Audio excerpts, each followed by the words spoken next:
Bismillahirrahmanirrahim. Assalamualaikum warahmatullahi wabarakatuh. Perkenalkan, nama saya Neneng Kartini, NPM 10219040 dari C3 Akuntansi. Di sini saya akan sedikit mereview mata kuliah rasio profitabilitas untuk memenuhi ujian akhir semester analisis laporan keuangan.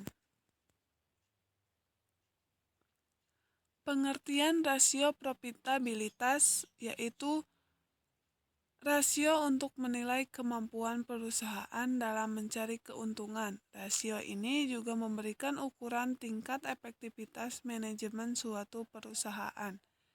Hasil pengukuran ini dapat dijadikan alat evaluasi kinerja manajemen selama ini, apakah mereka telah bekerja secara efektif atau tidak.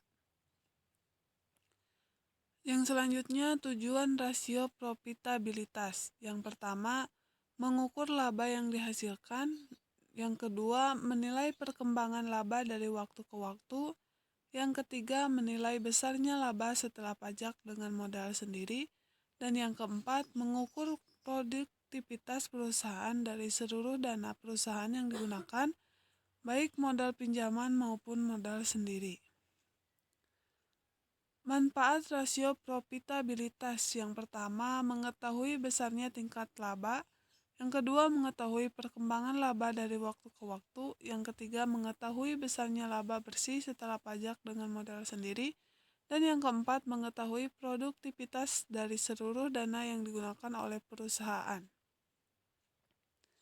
Jenis-jenis rasio profitabilitas. Yang pertama, profit margin on sales.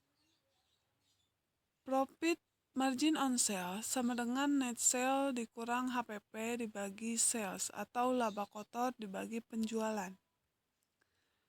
Contoh, penjualan sales 5.550, harga pokok penjualan 3.850. Profit margin sama dengan 5.550 dikurang 3.850 dibagi 5.550 menjadi 0,306 atau 30,6% bila dipersenkan dan dibulatkan. Analisanya, dari total penjualan bersih, 30,6% merupakan laba kotor perusahaan dan sisanya yaitu 69,4% digunakan untuk menutup harga pokok penjualan. Setiap 100 penjualan akan menghasilkan 30,6 laba kotor. Bila dibandingkan dengan rata-rata industri 30%, maka persentase laba kotor perusahaan lebih tinggi daripada perusahaan lain. Hal itu dikarenakan harga barang yang lebih tinggi, produk yang disukai atau perusahaan lebih efisien dalam HPP atau manufacturing cost, beban bahan baku, beban tenaga kerja, dan beban overhead, sehingga menghasilkan laba kotor lebih banyak. Yang kedua, jenis rasio profitabilitas yaitu return on asset atau ROA. ROA digunakan untuk mengukur efektivitas penggunaan aset dalam menghasilkan profit.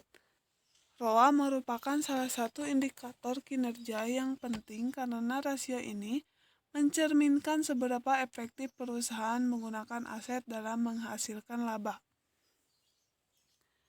Manfaat ROA yang pertama untuk mengambil kebijakan yang berhubungan dengan pengelolaan aset, kebijakan penjualan kredit, kebijakan bahan baku atau penggunaan kas. Yang kedua, untuk menghitung profitabilitas masing-masing produk, sehingga perusahaan akan mengetahui produk dengan profit potensial terbesar. Dan yang ketiga, namun juga ada kelemahannya, misal adanya investasi yang besar, manfaatnya tidak dapat dinikmati dalam waktu 1 atau 2 tahun saja. Rumus ROA, laba bersih setelah pajak dibagi total aset. Contoh soal, laba setelah bunga dari pajak, Rp 904, total aktiva 4.000, ROA 904 dibagi 4.000, dan hasilnya 0,226 atau 23% bila dibulatkan dan dipersenkan. Analisanya, dari angka tersebut diketahui bahwa perusahaan mampu menghasilkan laba bersih sebanyak 23% dari keseluruhan asetnya. Untuk setiap 100 aset, perusahaan mampu menghasilkan Rp 23 laba bersih bila dibandingkan dengan rasio rata-rata industri. Artinya, kemampuan perusahaan dalam mengelola aset untuk menghasilkan laba bersih lebih buruk daripada perusahaan lain. Jenis rasio probabilitas yang ketiga yaitu Return on Equity atau ROE. ROE digunakan untuk mengukur kemampuan perusahaan dalam memberikan penghasilan terhadap setiap investasi dalam bentuk ekuitas yang ditanamkan oleh pemegang saham. Rumus ROE, laba bersih setelah pajak dibagi modal. Contoh soal laba bersih perusahaan Rp 904, modal perusahaan 2.100, ROE sama dengan 904 dibagi 2.100 sama dengan 0,43 atau 43% bila dipersenkan.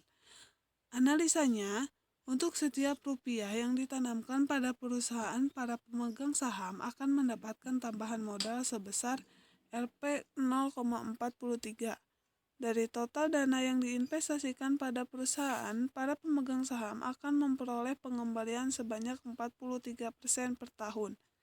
Bila dibandingkan dengan rata-rata industri, 40%, kemampuan perusahaan dalam menghasilkan pengembalian modal lebih baik daripada perusahaan lain. Namun, perlu dilihat tingkat likuiditas perusahaan. Terkadang nilai ROE yang tinggi tidak diimbangi dengan pembayaran dividen yang sesuai karena hambatan likuiditas. Terima kasih. Itu adalah sedikit review tentang mata kuliah rasio profitabilitas dari saya. Bila ada salah-salah kata, mohon maaf. Wassalamualaikum warahmatullahi wabarakatuh.